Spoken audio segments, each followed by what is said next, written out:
जय हिंद दोस्तों, मैं प्रेम नैनीवाल और एक बार फिर से रूबरू हो रहे हैं हम अपने चैनल के माध्यम से। दोस्तों, जो पीछे हमने पार्ट 12 पढ़ रखे हैं, 12 पार्ट इस चैप्टर के हमने जो बनाए हैं उसमें हमने देखा है कि किस तरीके से दर्पण काम करता है और लेंस। और पिछले यानी कि 12वें पार्ट से ही हम जो है कर रहे हैं एग्जाम्पल, और ये भी एग्जाम्पल पे ही है क्योंकि सारे एग्जाम्पल मैंने कहा है कि मैं करवाऊंगा तो बिल्कुल। तो यहाँ पर जो एग्जाम्पल 5वां है वो हम आज देख रहे हैं। एक 3.0 सेंटीमीटर लंबा 3.0 सेंटीमीटर लंबा बिंब 20 सेंटीमीटर फोकस दूरी के उत्तल लेंस के मुख्य अक्ष पर लंबवत रखा है। अच्छा, ये सारी चीजें हैं कि उत्तल लेंस के मुख्य अक्ष पर लंबवत रखा है। सीधा सा यूं कह लीजिए कि वो लेंस के सामने पड़ा है। यदि वास्तविक प्रतिबिंब लेंस से 60 सेंटीमीटर की दूरी पर बनता है तो बिंब दूरी और आपको आवर्धनता ज्ञात करनी है। बिंब दूरी के लिए मैं आपसे कहूंगा कि आपको u ज्ञात करना है और आवर्धनता m ज्ञात करना है। तो ये दो चीजें आपसे पूछी है।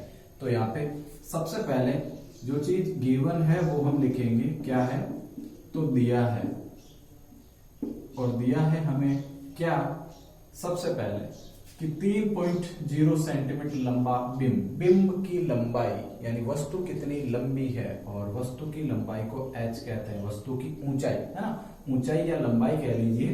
तो यहाँ पे ऐसा लिखेंगे हम कि बिंब की ऊंचाई, बिंब की ऊंचाई। आवर्धनता के लिए प्रतिबिंब की ऊंचाई और बिंब की ऊंचाई का अनुपात हम निकालते हैं। तो ये बिंब की ऊंचाई आपको दे रखी है 3.0 सेंटीमीटर। दूसरा आपको क्या दिया है, फोकस दूरी लेंस की, और वो फोकस दूरी जो है, फोकस दूरी जिसे F से हम रिप्रेजेंट करेंगे, और वो 20 सेंटीमीटर आपको कहा गया है। उसके बाद यदि वास्तविक प्रतिबिंब लेंस से प्रतिबिंब की जो दूरी है, यानी कि प्रतिबिंब मैं ये कहूंगा आपसे प्रतिबिंब दूरी, और वो दूरी है v जो कि दे रखी है 60 सेंटीमीटर, ये कहा है। और पूछा है आपसे कि आप u को ज्ञात कीजिए, और साथ में एक और चीज आपसे पूछी है कि आप m यानी आवर्धनता निकालिए। तो दोनों ही चीजें किस तरीके से निकालेंगे, पहले तो हम ये देखेंगे कि दर्पण है या लेंस है। तो स्पष्ट बात है कि ये लेंस है, तो हम दर्पण सूत्र से नहीं बल्कि लेंस सूत्र से चलेंगे। तो लिखेंगे कि लेंस सूत्र से, मैंने कहा लेंस सूत्र में, वही दर्पण सूत्र में जहां प्लस आता था वहां अब माइनस आ जाएगा, सिंपल सी बात है ना। तो वो फॉर्मूला कहेगा F = V माइनस क्या हो जाएगा U, ये वाली बात, वहां पर प्लस था और यहाँ पर माइनस हो जाएगा। मेरे को निकालना है यहाँ पे U। तो अगर मैं u के लिए आपसे कहूंगा तो 1/v माइनस, अगर ये f उधर चला गया तो सीधी सी बात है कि 1/ क्या हो जाएगा f। तो ये लिखेंगे। तो v माइनस f की स्थिति यहाँ पे बन रही है। आप देख पा रहे हैं कि u के लिए 1/ जो u है उसके लिए v, यानी हमारे पास जो v का मान है वो दे रखा है 60 सेंटीमीटर ये, और साथ में ये फॉर्मूले वाला माइनस भी है। और उसके बाद हमारे पास निकालना है हमें f, जैसे कि f तो दे रखा है f भी, और वो है 20 सेंटीमीटर, तो 1/20।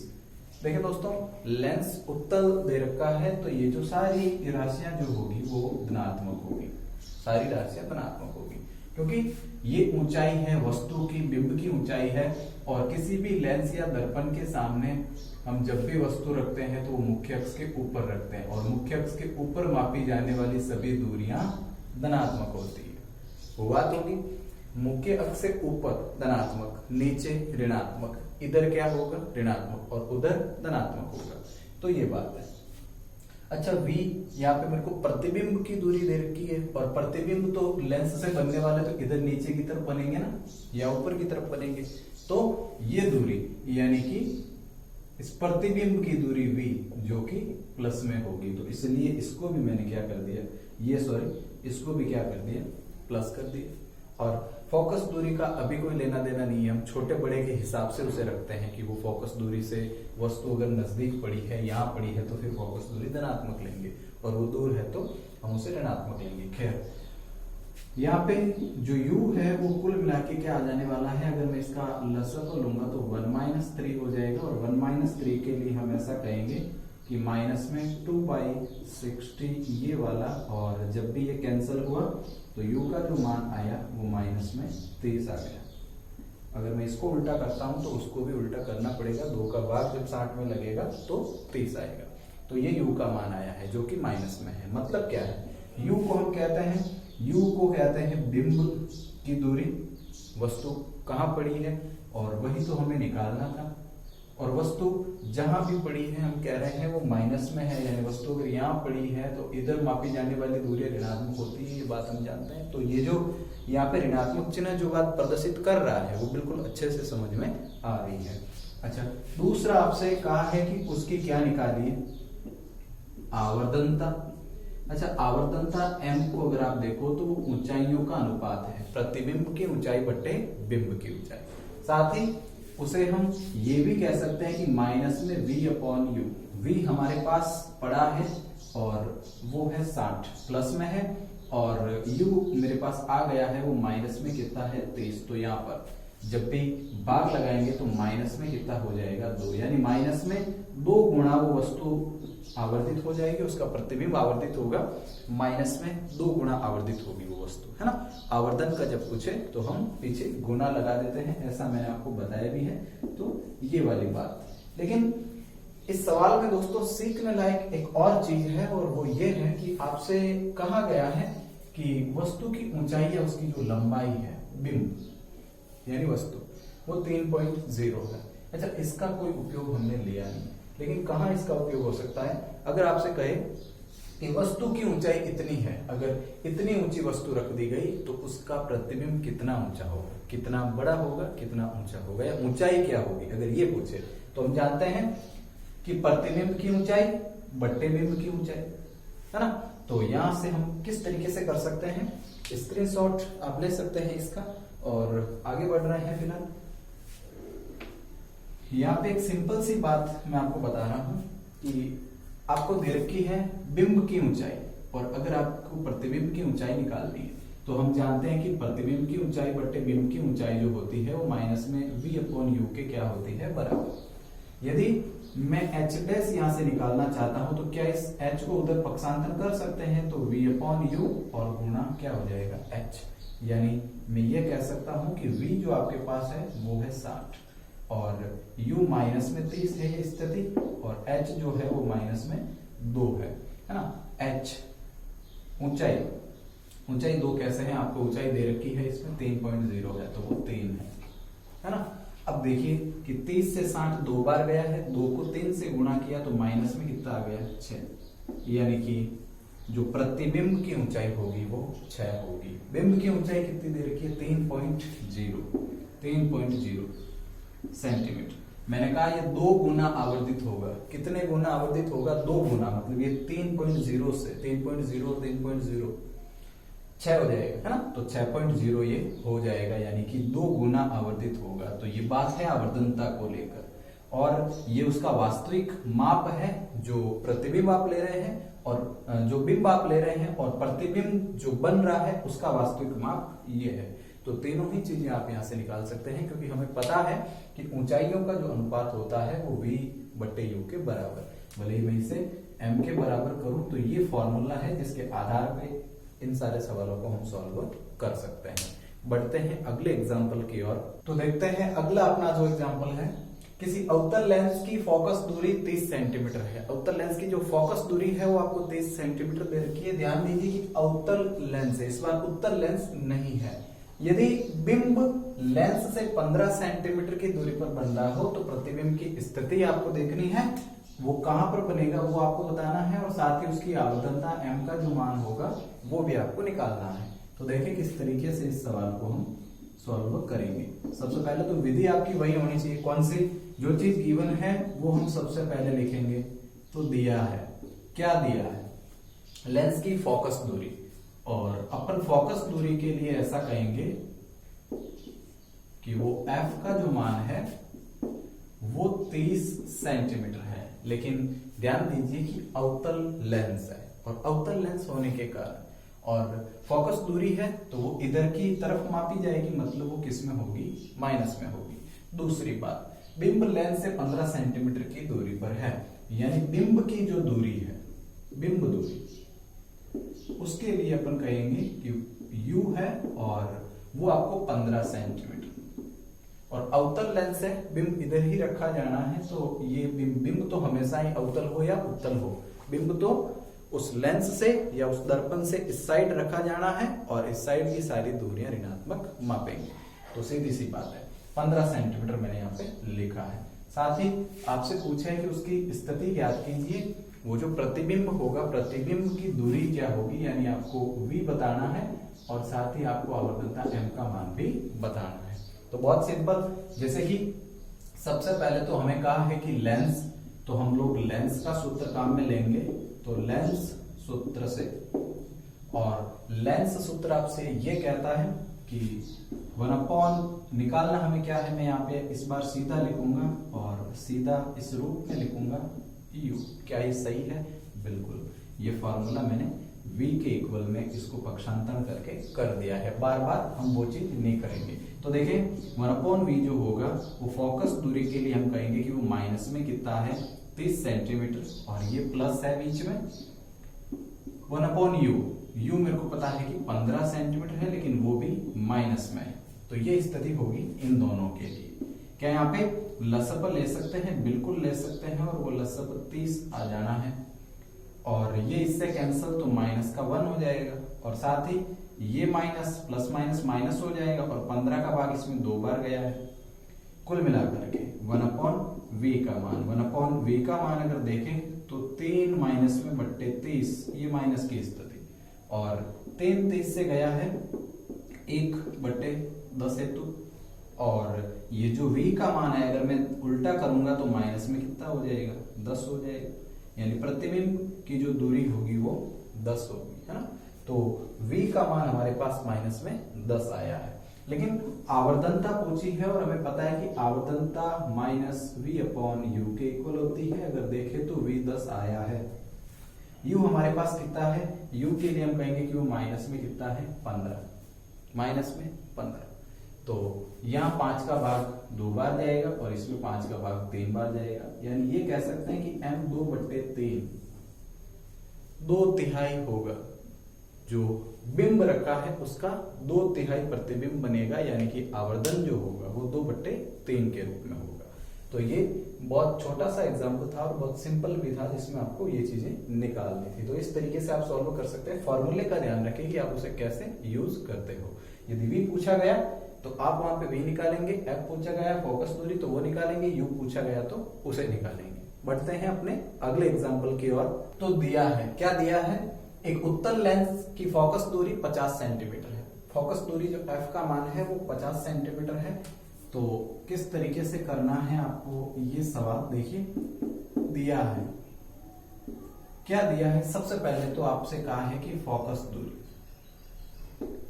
दूरी और f उसका मान आपको 50 सेंटीमीटर दिया है। कहा गया है कि लेंस उत्तल है, मैं इसे धनात्मक लूंगा।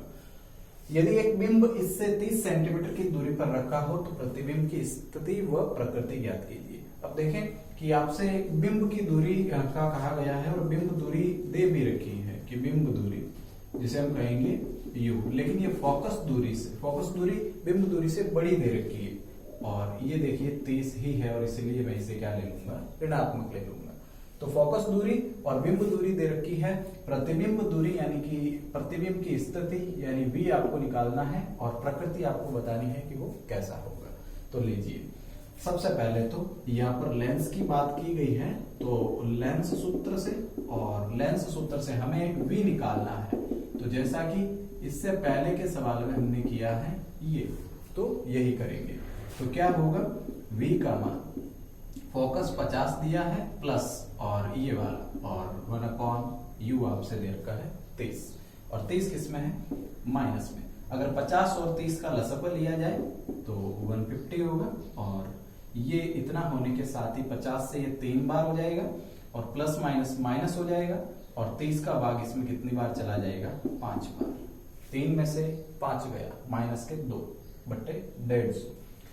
तो यहाँ पे v का जो मान होगा 1/v के लिए हम पहले निकालते हैं। तो 1/v का जो मान होगा माइनस में 2/150 150। अगर यहाँ से v को देखें तो v का जो मान आपको प्राप्त होगा वो 150 में जब 2 का भाग उल्टा करेंगे, 150 में 2 का भाग लगेगा तो माइनस ये आ जाएगा, है ना। तो 75 आ गया है v का मान। अब अगर आप यहाँ आवर्धनता निकालना चाहते हैं तो बहुत आसानी से निकाल सकते हैं। कैसे? आवर्धनता हमें पता है कि v अपॉन u है और m is equal to v हमें दे रखा है -75 बट्टे u और u का मान 23। तो ये लीजिए कि ये 23 15 से ये 5 बार गया और ये जो 15 से जा रहा है 2 बार, तो 5/2 5/2 यानी आवर्धनता 5/2 मतलब कितनी है? 2.5 डाई। तो प्रतिबिंब जो होगा वो डाई गुना होगा। कितना होगा? बिंब से डाई गुना हो जाएगा। तो आवर्धनता इस तरीके से हम निकाल लें। तो हमें पता चल गया, प्रकृति में हमें ये बताना होता है, वो स्थिति लोकेशन बता दी। प्रकृति में हम ये बात जानना जरूरी है कि वो बड़ा या छोटा बनेगा, है ना। पहले तो वो वास्तविक बनेगा, है ना। तो अब वो बड़ा या छोटा है अगर आपको पता करना है तो डाई गुना बढ़ेगा। आप समझ गए कि वो कैसा बनेगा? छोटा नहीं बल्कि वस्तु से बड़ा बनेगा, उसका जो प्रतिबिंब बनेगा। तो इस तरीके से ये सारे एग्जाम्पल आपको यहाँ पे करने हैं। दूसरा, अब मैं आपको एक कॉन्सेप्ट और बताता हूं जिसके आधार पर और भी सवाल आपसे पूछे जा सकते हैं। हमने लेंस की समता को लेकर बात की है कि लेंस की समता क्या होगी, और लेंस की समता का मात्रक भी मैंने आपको बताया है कि लेंस की समता सबसे पहले तो पावर यानी फी से उसे रिप्रेजेंट करेंगे। तो लेंस की जो समता है P और 1/, फोकस दूरी के बराबर होती है। लेंस की जो समता P मापी जानी है वो 1/, फोकस दूरी के बराबर होगी। साथ ही P का जो मात्रक होगा वो मैंने आपसे कहा है डाइऑप्टर, मात्रक है डाइऑप्टर। और ये मात्रक कब होगा? जब आपको फोकस दूरी मीटर में दे रखी हो। फोकस दूरी किस में दे रखी हो? मीटर में। तो लेंस की समता का जो मात्रक होगा वो डायोप्टर होगा, P का जो मात्रक। साथ ही P का फॉर्मूला मैंने आपसे कह दिया है कि 1/, फोकस दूरी के क्या होगा? बराबर होगा। यदि कहा गया है कि फोकस दूरी 25 सेंटीमीटर है, फोकस दूरी कितने सेंटीमीटर है? 25 सेंटीमीटर है, तो ज्ञात कीजिए कि उसकी उस लेंस की समता कितनी होगी। फोकस दूरी यदि 25 सेंटीमीटर है और आपसे पूछ लिया कि लेंस की समता ज्ञात कीजिए, और साथ में ये भी बताइए कि वो लेंस उत्तल है या अवतल है, उत्तल है या अवतल है। तो देखें, फोकस दूरी सवाल में यदि दे रखी, एक एग्जांपल आपके है भी जिसे मैं 8वां एग्जांपल कह रहा हूं, वो ये है कि फोकस दूरी 25 सेंटीमीटर वाले लेंस की समता ज्ञात कीजिए और ये भी बताइए कि वो उत्तल है या अवतल है। तो इस सवाल में करना आपको है, लेकिन कैसे करना है मैं आपको समझा देता हूं। फोकस दूरी सेंटीमीटर में दे रखी है और मैंने कहा कि फोकस दूरी यदि मीटर में हो, फोकस दूरी यदि मीटर में हो तो हम क्या करेंगे कि यहाँ पर जो P का मात्रक है डायोप्टर होगा, साथ ही फॉर्मूला ये होगा। तो अगर मैं इस सेंटीमीटर को मीटर में बदलता हूं तो 0.25 मीटर हो जाएगा, 0.25 मीटर। अगर इस दूरी को, फोकस दूरी को बदला जाएगा मीटर में, सेंटीमीटर में जो दे रखी है, तो ये होगा। अच्छा, ये करने के लिए, समता निकालने के लिए 1/, फोकस दूरी मतलब मैं क्या करूंगा? 0.25। यहां आप देख रहे हैं 25 तो मैंने कर दिया, लेकिन ये प्लस में क्या आ जाएगा? 4। भाई 0.25 का पूरे 1 में भाग कितनी बार जाएगा? 4 बार। यानी कि जो क्षमता आई है वो प्लस में 4 है। और चूंकि ये मैंने मीटर में बना दिया, तो अगर फोकस दूरी मीटर में हो तो उसका मात्रक डायोप्टर होगा, इसलिए यहां पर मैं कहूंगा डायोप्टर इसके लिए होगा, +4 डायोप्टर। और आप यहां पर देख पा रहे हैं कि लेंस कौन सा है। ये लेंस कौन सा था अगर पूछा गया सवाल में, तो आप कहोगे कि धनात्मक है, मतलब वो उत्तल लेंस होगा। मैंने समता पढ़ाते समय आपको ये बताया भी है कि अगर समता धनात्मक है तो वो लेंस उत्तल होगा, और अगर समता ऋणात्मक है तो वो लेंस अवतल होगा। इस बात को अपने ध्यान में रखें और ये फॉर्मूला और ये मात्रक ध्यान में रखें, तो बहुत आसानी से ऐसे प्रश्नों को आप सॉल्व कर सकते हैं। तो ये था अपना एक एग्जाम्पल, जो लास्ट एग्जाम्पल है, और अब हम आगे बढ़ेंगे अपने आंकिक प्रश्नों की ओर। लेकिन दोस्तों फिलहाल के लिए इतना ही, मिलेंगे अगले वीडियो में, तब तक के लिए पढ़ते रहे दोस्तों, धन्यवाद।